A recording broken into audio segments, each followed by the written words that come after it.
하나님의 말씀 마가복음 9장 48절부터 50절까지입니다. 함께 읽도록 하겠습니다. 거기에서는 구더기가 죽지 않고 불도 꺼지지 아니하느니라. 사람마다 불로써 소금 치듯함을 받으리라. 소금은 좋은 것이로되 만일 소금이 그 맛을 잃으면 무엇으로 이를 짜게 하리요. 너희 속에 소금을 두고 서로 화목하라 하시니라. 아멘. 할렐루야. 오늘 저는 이 말씀을 가지고 이제는 정신을 차리고 라는 제목으로 함께 은혜를 좀 나누려고 합니다. 한번 따라해 보십시다. 이제는 정신을 차리고. 사실 오늘 말씀은 성경의 난해한 구절들 중에 한 절입니다. 그래서 설교를 준비하기도 쉽지 않았지만 그럼에도 불구하고 제가 설교를 담대하게 할 수 있는 이유는 우리 예수인교회 성도님들은 말씀을 이해하는 폭이 워낙 크시기 때문에 제가 설교를 잘 못할지라도 또 어려운 구절일지라도 우리 성도님들은 말씀을 잘 알아들으실 수 있는 분이라는 걸 믿고 설교를 준비했습니다. 네. 오늘 말씀을 보면 세계의 절마다 대표적인 단어가 하나씩 나옵니다. 48절에는 불입니다. 그리고 50절에는 소금입니다. 그리고 49절에는 불과 소금입니다. 이 세 절을 한 절씩 보면서 풀어보고자 합니다. 먼저 48절에 보면 같이 한번 읽어봅시다. 시작. 거기서는 구더기도 죽지 않고 불도 꺼지지 아니하느니라. 예루살렘 남서쪽에 가보면 흰놈의 골짜기라고, 흰놈의 아들들의 골짜기라고도 말하고 흰놈의 골짜기라고도 말하는 그곳이 있는데 그곳은 어떤 곳이냐면 쓰레기 소각장이었습니다. 쓰레기를 태우는 곳입니다. 예루살렘에 쓰레기를 태우는 곳이니 제단에서 성전에서 드리는 제물의 쓰레기들도 그곳에 다 사체들도 버려졌을 것이고 또 온갖 쓰레기들이 그곳에서 버려져서 그곳에 소각되어지는 쓰레기 소각장이 이 흰놈의 골짜기라는 그곳에 소각장이 있었습니다. 이 흰놈의 골짜기는 어떤 곳이냐? 흰놈의 골짜기는요, 우상에게 제물을 드리는 것이었어요. 왜 여기다 소각장을 만든지 아시겠죠? 그곳은 우상에게 제물을 드리는 곳인데 몰렉이라는 신에게, 그 몰렉이라는 우상에게 제물을 드리는데 어떤 식으로 제물을 드리냐면 그의 아들들을 제물로 드리는 그런 끔찍한 곳이 바로 흰놈의 골짜기였습니다. 아들들을 불 가운데로 지나가게 해서 그것을 몰렉신에게 바쳤던 것이죠. 그 그림을 보면 이런 식으로 되어진다고 합니다. 이 몰렉이라는 신이 늑대의 얼굴과 사람의 몸을 하고 있어서 저 늑대의 그 몰렉의 신의 그 손을 뜨겁게 달군다고 합니다. 그리고 거기다가 아들들을 이렇게 그 손에다가 구멍에다가 이렇게 끼는 것이죠. 그런 식으로 바쳤다고 하니 아주 끔찍한 곳이었습니다. 하나님께서는 이 죄악이 가득했던 이곳을 하나님은 그냥 두시지 않았습니다. 그래서 그곳이 죽음의 골짜기가 될 것이다. 이제 그것을 더 이상 흰놈의 골짜기라고 부르지 않고 어떤 골짜기요? 죽음의 골짜기, 즉 하나님의 심판이 행해지는 골짜기가 될 것이다 라고 하나님 말씀하셨어요. 하나님은요, 죄악에 대해서 심판하시는 하나님이십니다. 그래서 그 흰놈의 골짜기가, 우상의 골짜기, 죄악의 골짜기가 죽음의 골짜기가 되고 사람을 매장할 수 없을 만큼 그것이 빈자리가 없을 것이라고 말할 정도로 그것은 죽음과 심판의 골짜기가 될 것이라고 말씀하십니다. 주님께서는 하나님을 거부하고 죄악을 행하는 자들을 위해서 하나님께서 뜨거운 아랫목을 준비했다고 칼빈이 이야기했죠. 여러분, 그래서 이사야에서도 이렇게 말씀하고 있습니다. 3번 여기에 보니까 같이 한번 읽어볼까요? 시작. 이미 오래전에 불타는 곳을 준비하셨다. 그 불덩이가 깊고 넓으며 불과 땔감이 넉넉하다. 이제 주님께서 내쉬는 숨이 마치 유황의 강물처럼. 네, 하나님께서 하나님을 거부하고 우상을 섬기는 그 죄악된 백성들을 위해서 불타는 곳을 준비하신다고 했어요. 불구덩이가 깊고 땔감도 넉넉해서 그 불은 꺼지지 않는 불이 될 것이다.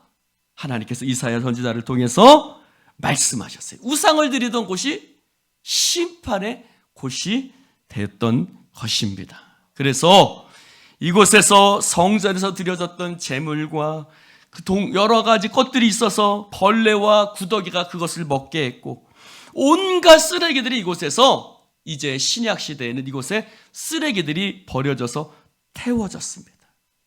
여러분, 어떻겠어요? 동물의 시체를 태우는 냄새, 그리고 그것을 노리는 짐승들의 울음소리, 구더기, 벌레들, 뜨거운 불, 냄새, 질병, 아주 무시무시했던 곳이 바로 이 흰놈의 골짜기인데, 이 흰놈의 골짜기를 예수님께서 성경에, 신약 성경에는 뭐라고 부르냐면, 따라해 봅시다. 게헨나. 헬라어입니다. 게는 아들이란 뜻이죠. 그리고 헨나는 흰놈이 변해졌다라고 생각을 합니다. 그래서 흰놈의 골짜기, 게헨나, 게흰놈, 그러다가 게힌나로 바뀌었다고 말합니다. 그래서 게힌나는 뜨거운 불이 있는, 하나님의 심판이 있는, 하나님을 거부하는 자들을 위해서 예비된 뜨거운 불이 꺼지지 않는 어디? 지옥을 상징하는 것이다. 지옥을 상징하는 것이다. 그래서 지옥이라는 말을 성경에 헬라어로 게헨나, 바로 흰놈의 골짜기를 뜻하는 게헨나. 그래서 사람들은 그 뜨거운 쓰레기 소각장을 보면서 이렇게 얘기했을 거예요. 하나님을 믿지 않고 죄악을 행하면 너희들은 저처럼 뜨거운 불이 꺼지지 않는 지옥불에 빠질 거야 라고 사람들은 이야기했습니다. 오늘 말씀에서도 보니까 42절에 한번 볼까요? 43절에 보니까 43절 읽어봅시다. 시작. 만일 내 손이 너를 범죄하게 하거든 찍어버리라. 장애인으로 영생에 들어가는 것이 두 손을 가지고 지옥 곧 꺼지지 않는 불에 들어가는 것보다 나으니라. 45절에도 내 발이 너를 범죄하게 하거든 찍어버리라. 다리 저는 자로 영생에 들어가는 것이 두 발을 가지고 지옥에 던져지는 것보다. 47절에도 만일 내 눈이 너를 범죄하게 하거든 빼버리라. 한 눈으로 하나님의 나라에 들어가는 것이 두 눈을 가지고 지옥에 던져지는 것보다. 왜요? 거기는 구더기도 죽지 않고 불도 꺼지지 않는 곳이기 때문입니다. 그래서 예수님이 말씀하셔요. 야, 너희들이 두 발이 잘리더라도, 너희들이 두 손을 찍어버릴지라도, 너희가 두 눈을 빼어버릴지라도 절대로 지옥 가서는 안 돼. 지옥은 꺼지지 않는 불이 있는 곳이야. 그곳은 구더기도 죽지 않는 곳이야. 너희들이 모든 것을 잃어버린다 할지라도 절대로 지옥 가서는 안 돼.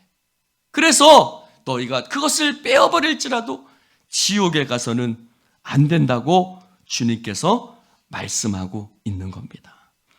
이 꺼지지 않는 불이라는 건 이사야서에서도 말하고 있는데, 이사야 66장 가장 마지막 절에 보면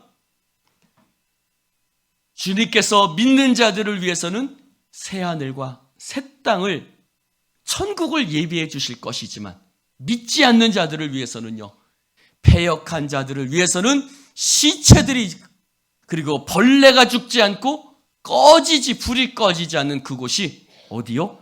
지옥이 예비되어져 있을 것이다 라고 말씀하고 있습니다. 옆 사람에게 인사합시다. 모든 것을 잃어버려도 절대로 지옥에 가지 맙시다. 할렐루야. 다시 한번 이렇게 얘기합시다. 모든 것을 잃어버릴지라도 사랑하는 사람을 지옥에 가는 꼴을 그대로 내버려 두지 맙시다. 할렐루야. 모든 것을 잃어버릴지라도요, 두 눈이 뽑힐지라도 지옥에 가서는 안 돼 라고 주님 말씀하고 있습니다. 여러분, 48절은 그렇게 뜨거운 불, 지옥, 심판을 이야기하고 있습니다.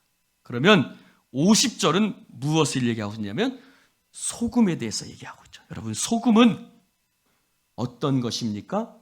불은 하나 죄일에 대한 심판을 이야기하고 있다면 소금은 긍정적이고 좋은 의미입니다. 레위기 2장 13절에 보면, 여기 말씀에도 보면 하나님 앞에 제물을 드릴 때에 그 소제물에다가 반드시 뭘 치냐면 소금을 치라. 네 모든 언약의 소금을 내 모든 소제물에서 빼지 못할지니 모든 예물에 소금을 드리라고 얘기를 하고 있습니다. 제가요, 러시아에 갔을 때 충격적인 모습을 봤습니다. 러시아는 1년에 8개월 정도가 겨울입니다. 제가 있던 오츠크, 마가단 이쪽은요, 바닷가로 둘러싸여진 곳인데 여기 연어가 많이 나는 곳이거든요. 근데 8개월 정도는 겨울인데 어느 정도의 겨울이냐? 바다가 꽁꽁꽁 얼어버려서 바다 위를 걸어가고 차로 다닐 수 있을 정도로 추운 곳입니다. 그러니 겨울에는 고기를 잡을 수 있어요, 없어요? 없어요. 김장로님도 그때 쉬셔야 돼요. 네. 그리고 그때 겨울 러시아는 추우니까 농사가 돼요, 안 돼요? 안 돼요. 그러니까 그 사람들이 비타민이 부족해서요. 제가 갔을 때 웬만한 병은 비타민만 줘도 웬만한 병은 낫습니다.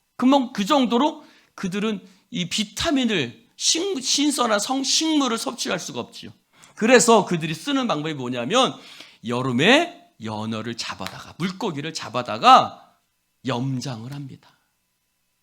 염장을 하는데 엄청나게 소금을 집어넣고 염장을 합니다.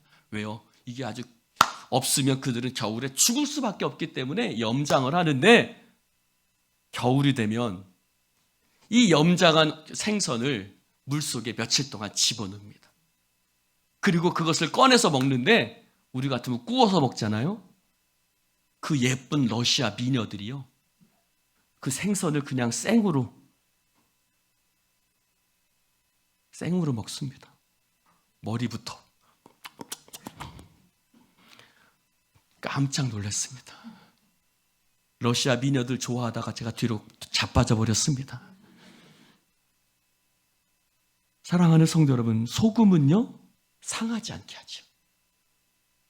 그래서 언약에 제물에다가 소금을 칠하는 것은 하나님께서 제물을 드시는데 맛이 심심하니까 짭짤하게 하라는 소리가 아니라, 제물에 소금을 칠하는 말은 소금이 변하지 않게 하는 것처럼, 여기서 언약의 소금이라고 그랬죠.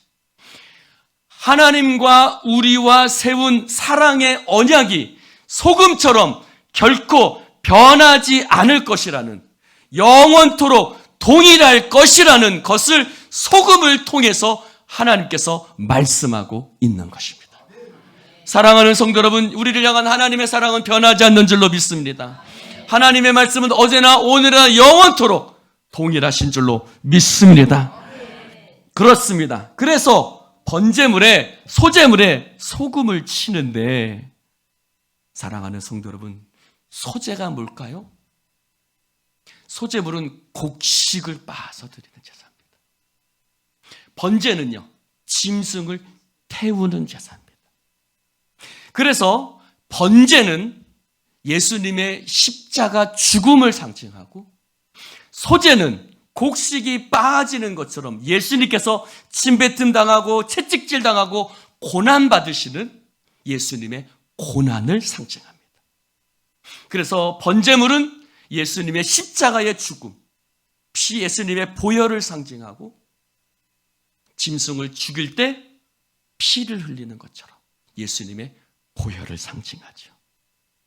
예수님께서 최후의 만찬에서 빵과 포도주를 나누어 주셨죠. 그러면서 예수님께서 이렇게 말씀하십니다. 떡을 가지사 축복하시고 떼어 저자들에게 주시며 이르시되 이것은 내 몸이라. 예수님의 몸이 어떻게 됐어요? 찢겼죠. 곡식이 빠지듯이 예수님은 이 땅에서 고난의 십자가를 지고 살아가셨습니다. 이것이 바로 예수님의 고난을 상징하는 소재의 제물을 상징하고 있습니다. 또한 예수님께서 잔을 가지사 감사기도 하시고 제자들에게 나눠주시며 이르시되 이것은 너희를 위해서 흘리는 바 나의 피 곧 언약의 피니라. 할렐루야. 이것은 바로 번제를 상징하죠. 그래서 예수님께서 우리를 위해서 피 흘려 죽으심으로 말미암아 예수님의 보혈이 우리의 모든 죄를 깨끗이 씻겨 주신 줄로 믿습니다. 그렇습니다. 이것은 예수님의 고난과 죽음을 상징하죠. 소재에다가 소금을 칠하는 것은 그 제물이 변하지 않는다는 것을 의미하는 것이고, 하나님의 말씀이 변하지 않는다는 것을 의미하는 것이고, 사랑하는 성도 여러분, 예수님께서는 우리의 소금 언약이 되신 줄로 믿습니다. 하나님의 변하지 않는 사랑을 우리가 죄인 되었을 때의 죽으심으로 말미암아 우리에 대한 하나님의 변하지 않는 사랑을 우리 가운데 보여주셨습니다. 그렇다면 이 놀라운 사랑을 받은 우리는 어떻게 해야 될까요? 주님이 말씀하셨죠? 너희는 세상의 소금이다. 소금이 만일 그 맛을 잃으면 무엇으로 짜게 하리요? 다만 밖에 버리워 사람들에게 밟힐 뿐이라. 우리는 소금이 맛을 잃는다는 걸 잘 상상할 수 없죠. 근데 유대의 소금은 여러 가지 혼합 분들과 함께 섞여져 있습니다. 그래서 돌소금입니다. 우리 같은 물소금이 아니라 돌로 된 소금인데 뜨거운 태양빛을 받으면 소금이 어떻게 될까요? 소금은 녹고 소금 안에 있던 불순물들은 남겠지요. 그 불순물들을 사람들이 밭이나 땅에다가 갖다 뿌립니다. 왜요? 그것이 혹시 거름이 될까 하고 갖다 뿌립니다. 그러나 그것들은 아무것도 소용이 되지 않지요. 그래서 쓸데없어 밖에 버려지고 사람들에게 밟힐 뿐이 되는 것입니다. 사랑하는 성도 여러분, 소금은 맛이 짜야 되죠. 그래야 소금이라고 말할 수 있습니다. 그러면 예수님의 제자는 어떠해야 됩니까? 하나님의 백성은 어떻게 해야 됩니까? 우리가 주님을 따르는 사람으로서 어떠한 삶을 살아야 됩니까? 누구든지 나를 따르는 자는 자기를 부인하고 자기 십자가를 지고 나를 따를 것이니라고 말씀하셨습니다. 사랑하는 성도 여러분, 소금이 변화되지 않게 하는 것처럼 우리가 우리 안에 소금을 둔다는 의미는 우리가 예수님의 제자로서의 정체성을 잃어버리지 않고 그리스도인으로서의 모습을 잃어버리지 않고 예수 그리스도를 따르는 사람으로서 여러분의 삶 속에서 자기를 부인하는 자기의 십자가를 지고 예수님을 따라가시기를 주님의 이름으로 축원을 드립니다. 그래서 주님 말씀하십니다. 누구든지 자기 목숨을 구원하면 잃을 것이, 누구든지 나의 복음을 위하여 자기 목숨을 잃으면 그 목숨을 구원하리라고 말씀하셨습니다. 사랑하는 성도 여러분, 자기의 생각과 경험에 붙잡혀 제자들은 어떻게 했습니까? 십자가를 말씀하실 때 베드로는 예수님! 그런 말씀하지 마십시오. 고난이라뇨. 우리는 예수님 왕의 자리에 오르시면 나는 우편, 너는 좌편에 오를 것입니다. 그러면서 뭐 때문에 싸웠어요? 뭐 때문에 싸웠어요? 누가 크냐 하는 거로 싸웠죠. 너희들이 나를 따르는 자로서 누가 크냐?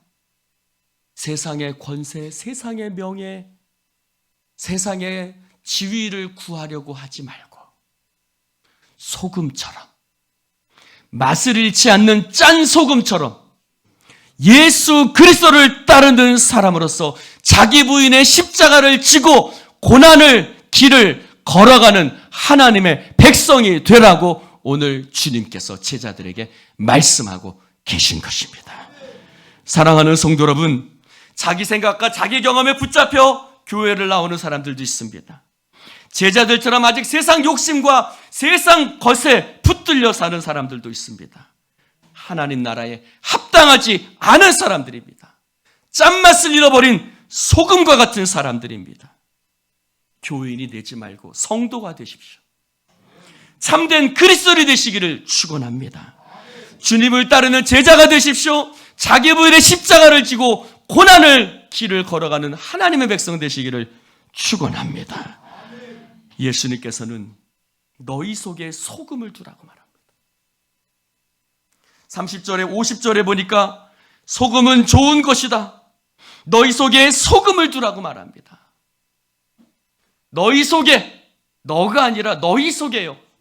너희 공동체 속에, 우리 예수의 고의 공동체 속에 우리 한 사람 한 사람이 소금과 같은 예수 그리스도를 따르는 참된 그리스도인들 되시기를 주님의 이름으로 축원을 드립니다. 여러분, 교회에 많은 사람이 모이는 게 중요한 게 아니에요. 너희 속에 소금을 두라고 그랬어요.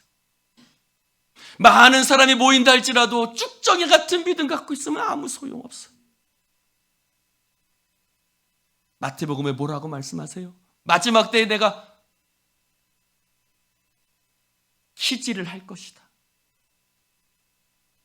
이렇게 키질을 하면 어떻게 돼요?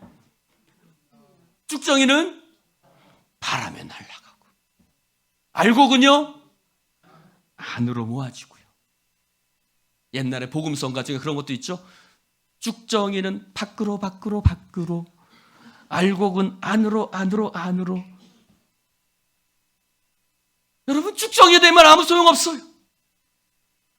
소금이 만일 그 맛을 잃으면 무엇으로 짜게 하리요? 예수 그리스도를 믿는 사람으로서의 모습, 예수 그리스도를 믿는 사람으로서, 예수 그리스도를 따르는 사람으로서 자기를 드러내고 자기 생각대로 사로잡히고 세상에 붙들려 사는 것이 아니라 예수 그리스도의 십자가를 붙들고 나아가는 여러분 되시기를 주님의 이름으로 축원을 드립니다. 그들이 누가 크냐를 두고 싸웠던 이유는 그들 속에 소금이 없었기 때문에, 그들이 맛을 잃어버린 소금이었기 때문이에요. 예수를 따르기는 하지만, 교회에 나와서 예배를 드리긴 하지만 참된 그리스도인이 되지 못한 것.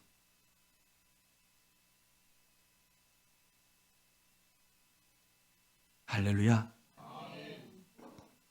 예수를 따르는 사람으로서의 정체성을 잃어버린 것. 여러분, 사실은 목사, 권사, 장로 이게 중요한 것이 아니라 목사도 참된 그리스도인, 장로님, 권사님도 참된 그리스도인, 참된 주님의 제자 되시기를 축원합니다. 그들이 싸웠던 이유는 그들이 참된 그리스도인이 되지 못했기 때문에, 참된 제자가 되지 못했기 때문에, 자기 부인의 십자가를 지지 않았기 때문입니다. 맛을 잃어버린 소금이었던 것입니다. 우리 안에 분쟁이 있다면, 우리가 서로 말도 안 하고 쳐다보지도 않고 있다면, 우리가 누가 크냐로 서로 싸우고 있다면 우리 안에 소금이 없는 것입니다. 여러분이 아직 소금이 되지 못했기 때문입니다. 여러분이 짠맛을 잃어버린 소금이 됐기 때문입니다. 우리 공동체가 우리 공동체 안에 소금을 두어야 될 줄로 믿습니다. 사랑하는 성도 여러분,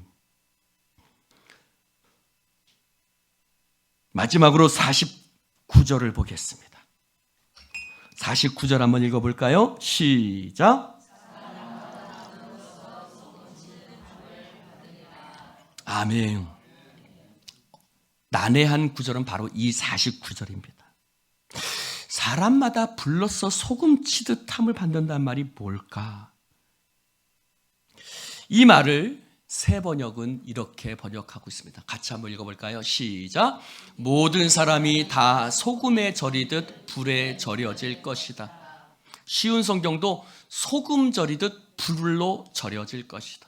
우리말 성경도 소금에 절여지듯 불에 절여질 것이라고 말합니다. 영어 성경도 everyone will be salted with fire. 소금, 불로 salted, 마치 소금에 절여지듯 이라고 말하는 거죠. 근데 오늘 말씀에 보니까 불에 절여진다. 우리가 소금에 절여진다는 말은 아니죠. 여러분이 김장을 담으실 때 소금에 절이죠. 근데 불로 절여진다고 말하고 있습니다. 그래서 이게 무슨 의미일까? 라는 것이죠. 여러분, 우리가 불에 절이는 분이 누굴까라를 생각해 보면 이해할 수 있습니다. 불에 절이는 분은 예수님이십니다. 하나님의 말씀입니다. 그렇습니다. 여기 불과 소금이라는 단어가 우리에게 이 말씀을 해석하게 해줍니다. 우리가 예수 그리스도를 믿음으로 받아들이면, 그리고 주님의 말씀을 따르는 주님의 제자가 되면 우리는 소금이 될 것이고, 우리가 예수 그리스도를 받아들이지 않고 우리가 예수 그리스도의 가르침을 거부한다면 우리는 불의 심판에 빠지게 될 것입니다. 그래서 여기서 말하는 것은 바로 우리가 예수님을 나의 구세주로 받아들여서 예수님의 제자가 되느냐, 또는 예수님을 거부하고 예수님의 말씀을 따르지 않는 그런 사람이 되느냐라는 것을 이야기하고 있습니다. 제자들이 그랬죠. 제자들은 예수님을 따르긴 했지만 예수님의 가르침을 따르진 않았습니다. 우리가 예수님의 말씀을 따르고 거부하면 그들에게는 불과 같은 지옥이 던져질 것이고, 그러나 예수님을 따르는 자들에게는 하나님께서 영원한 천국을, 영원한 생명을 우리 가운데 허락해 주실 줄로 믿습니다. 그것은 무엇이 가릅니까? 예수님에 대한 우리의 태도, 하나님의 말씀에 대한 순종, 예수님의 가르침에 대한 우리의 모습, 그것이 불과 같은 심판에 빠질 것이냐, 아니면 소금과 같이 좋은 하나님의 영광 가운데 들어가게 될 것이냐. 바로 예수님에 대한 태도, 말씀에 대한 태도가 그것을 가르게 된다는 것입니다. 사랑하는 성도 여러분, 다시 한번 부탁드립니다. 하나님 예수 그리스도를 믿음으로 받아들이시기를 주님의 이름으로 축원을 드립니다. 예수 그리스도의 말씀을 붙들고 그 십자가를 지고 나아가는 우리 모두가 되기를 주님의 이름으로 축원을 드립니다. 프랜시스 첸이 쓴 지옥은 없다라는 책이 있습니다. 이 지옥은 없다라는 책에서 지옥이 왜 오늘날 그리스도인들에게 중요한지, 지옥을 인정한다면 우리의 삶이 어떠해야 하는지에 대해서 쓰고 있습니다. 그 책에서 프랜시스 첸은 이렇게 얘기하고 있습니다. 하나님께서는 모든 사람들이 하나님의 뜻을 받아들이고 순종하기를 원하십니다. 그래서 구원받기를 원하십니다. 그러나 하나님은 억지로 하지 않으시고 모든 사람에게 자유의지를 주시고 하나님을 자유롭게 믿음으로 예수 그리스도를 구세주로 받아들이게 하셨습니다. 그러나 그것을 받아들이지 않는 사람은 안타깝게도 여러분 지금 우리 주변에도 얼마나 많이 있습니까? 우리의 가족들 가운데도 있고 친구들 가운데도 있고 우리 주변에도 많이 있죠. 이 세상의 모습이 그랬죠. 타락과 부패로 하나님을 거부하고 있습니다. 그러나 하나님은 인간의 죄악에 좌절하지 않으시고 인간의 악행에도 불구하고 인간의 죄악을 사용하셔서 하나님의 뜻을 이루시는 분인 줄로 믿습니다. 그리고 죄악에 대해서 하나님은 심판하십니다. 그래서 영원한 꺼지지 않는 불인 지옥에 빠지게 되는 것입니다.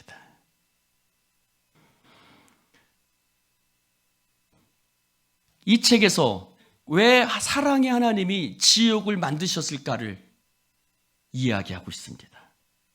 사랑의 하나님이 지옥을 만드셨다는 것을 받아들이기 어려운 사람에게 그는 로마서 9장에 하나님은 토기장이요 사람은 진흙이라는 말씀으로 가르치고 있습니다. 여러분, 우리의 생각, 우리의 논리, 우리의 기준, 우리의 생각에 납득하기 어려운 일들이 성경에 많습니다. 그래서 우리는 이렇게 얘기하죠. 나라면 그렇게 하지 않겠어? 가나안 땅에 들어갔을 때 나라면 가나안 사람을 죽이지 않겠어? 나라면 그를 심판하지 않겠어? 마치 내가 누구이냐? 하나님이냐?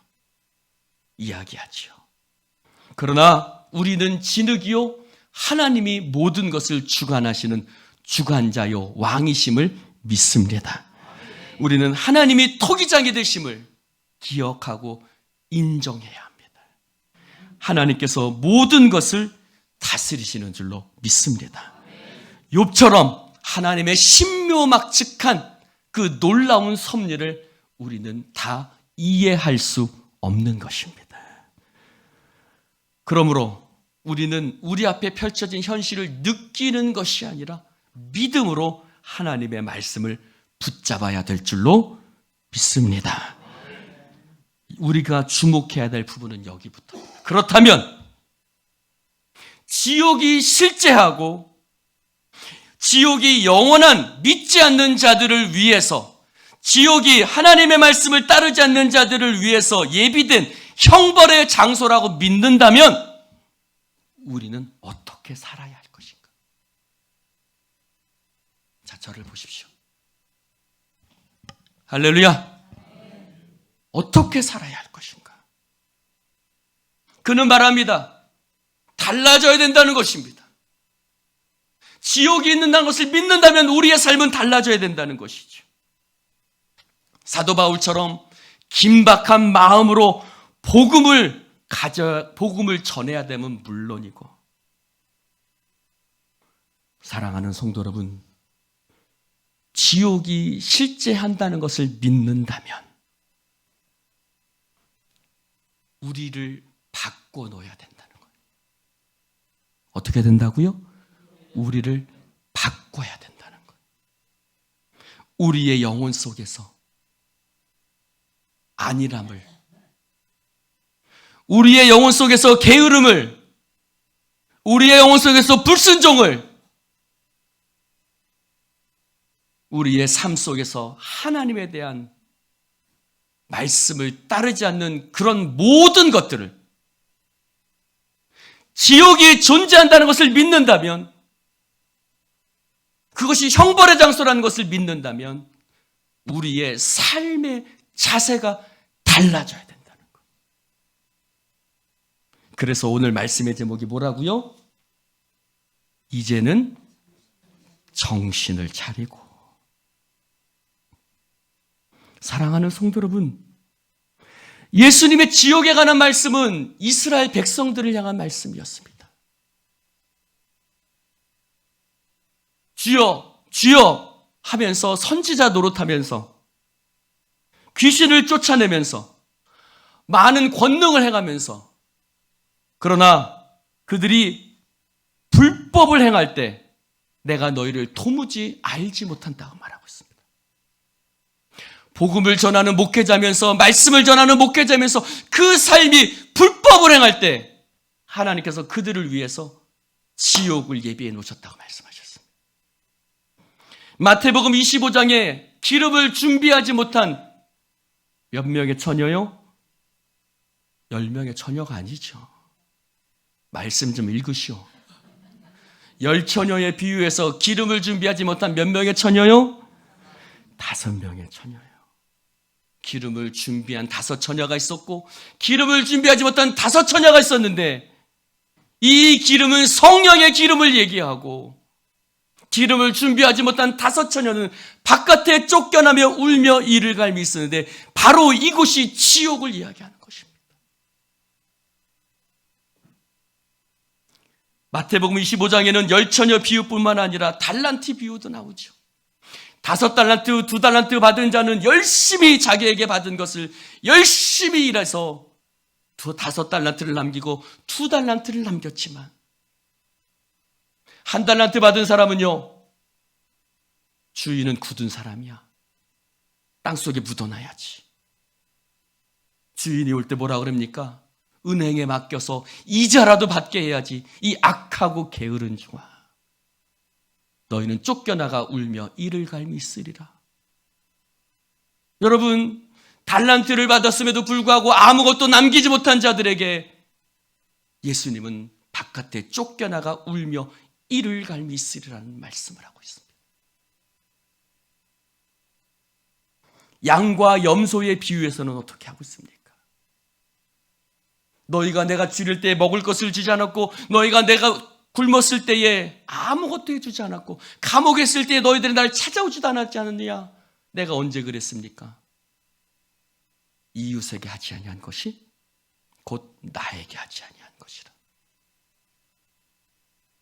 너희를 위하여 영원한 심판이 있을 것이다.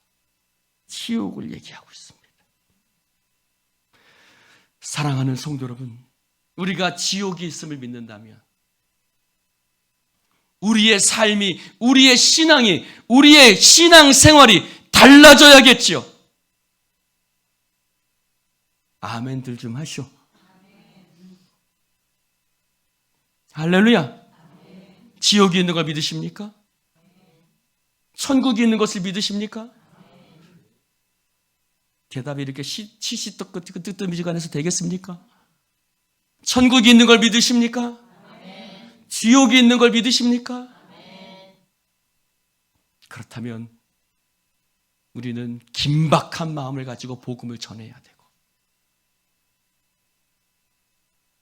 우리의 신앙의 모습은 달라져야 합니다. 내 생각, 내 뜻 버리고 주님의 말씀을 붙들어야 합니다. 마지막으로 이 책에서 지옥은 그리스도의 사랑을 더욱더 드러낸다고 이야기하고 있습니다. 무엇을 드러낸다고요? 그리스도의 사랑을 드러낸다는 것입니다. 지옥이 얼마나 무섭고, 지옥이 얼마나 무시무시한 곳이고, 지옥이 얼마나 무서운 곳인가를 안다면 우리를 지옥에 가지 않도록 우리에게 구원의 길을 열어주신 예수 그리스도의 십자가, 그 사랑이 얼마나 큰 것인가를 우리는 깨달을 수 있지요. 지옥은 나를 용서해 주시고 구원해 주시는 예수님의 십자가의 은혜를 깨닫게 합니다. 지옥 때문에 우리는 우리의 죄가 얼마나 무거운 것인지, 얼마나 무서운 것인지, 얼마나 참혹한 결과를 불러오는 것인지 우리의 죄악에 대해서 깨달아야 되고, 그와 더불어 하나님의 은혜가 머리털보다도 더 많은 나의 죄악에도 불구하고 예수 그리스도의 보혈의 사랑으로, 무조건적인 사랑으로 말미암아 우리를 죄와 사망 가운데 두지 않고 영원한 생명과 은혜의 축복 가운데 두셨다는 사실이 자다가도 깜짝 놀랄 정도로. 할렐루야. 그래서 처음 예수 믿고는 엉엉 울지 않습니까? 사랑하는 성도 여러분, 하나님은 악인이 죽는 것을 기뻐하지 않으십니다.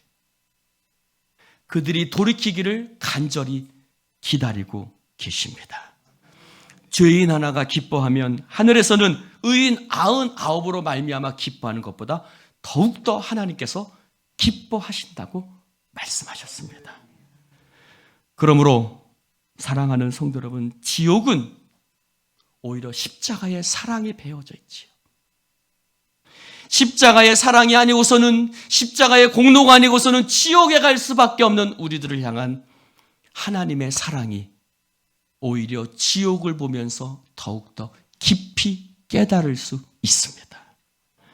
그래서 예수 믿고 구원받지 않으면 지옥 간다는 말은 협박이 아니올시다, 사랑입니다. 왜요? 예수 믿고 구원받아서 그 눈물겨운 사랑을 받아서 제발 지옥에 가지 말고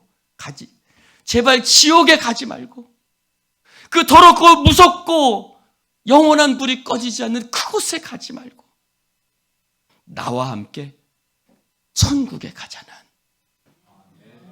눈물겨운 사랑인 것이죠.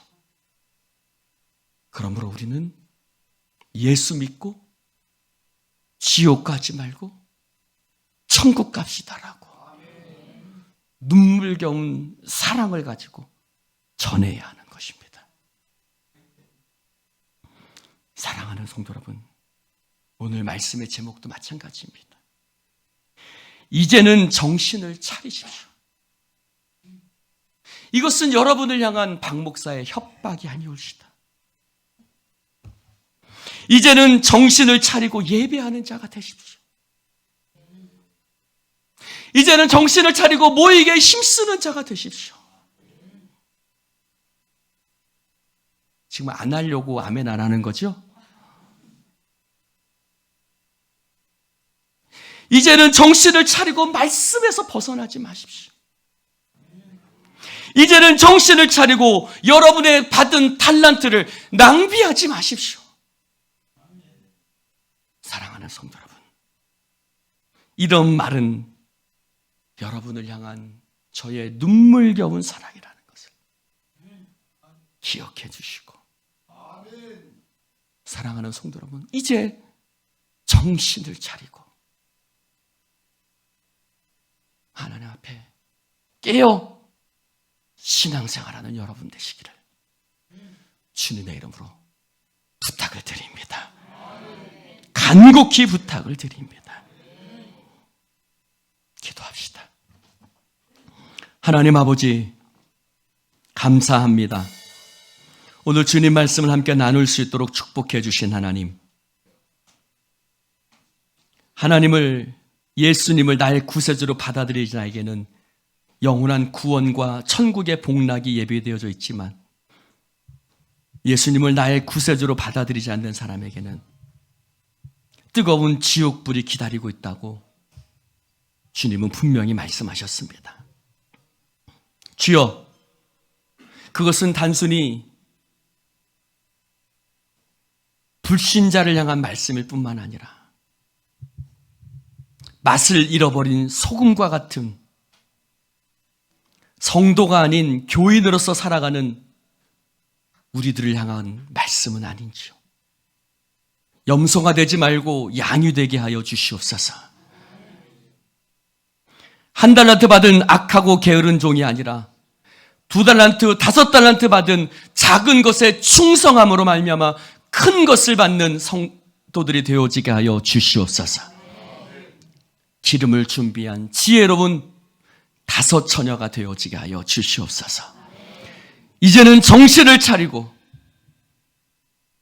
예배하며 말씀을 붙들고 기도하며 살아가는 성도들이 되어지게 하여 주시옵소서. 긴박한 마음을 가지고, 조급한 마음을 가지고 복음을 전하게 하소서. 주여, 게hen나 그 뜨거운 불이 꺼지지 않는 그곳에 그냥 가도록 내버려 둘 수는 없습니다. 주여, 우리의 입술을 열어 증거하게 하여 주옵소서. 성령님, 우리가 이제 이 주님의 눈물겨운 사랑의 말씀을 듣고 정신을 차리고 예수 그리스도의 제자로서 자기를 부인하는 십자가를 지고 주님을 따르는 주님의 제자들이 되어지게 하여 주옵소서. 예수님 이름으로 기도드리옵나이다. 아멘.